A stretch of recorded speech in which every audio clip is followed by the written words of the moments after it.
चरागे राके इज़्ज़त पर फुरूज़ात कसे कश्तब सनदरी शशब सुदात।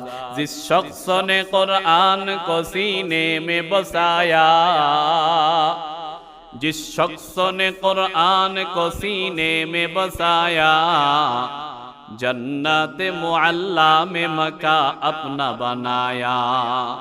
जिस शख्स की औलाद हुए हाफिज कुरान, जिस शख्स की औलाद हुए हाफिज कुरान, महशर में मिलेगा उसे एक ताज दोरखुशा।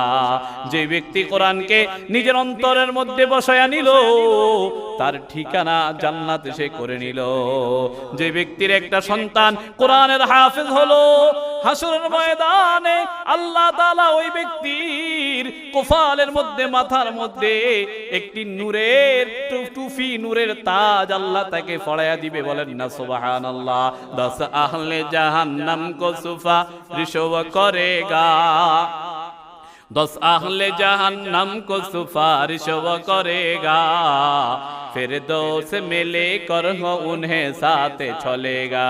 শুধু তাই নয়, যেই সন্তান কোরআনের হাফেজ হলো, ওই সন্তানের পরিবারের মধ্য থেকে যে সমস্ত ব্যক্তিরা 10 জন যাদের উপরে জান্নাত জাহান্নাম অবধারিত হয়ে গিয়েছিল, এমন 10 জন ব্যক্তিকে সে সুপারিশ করে জান্নাতে নিয়ে যাবে।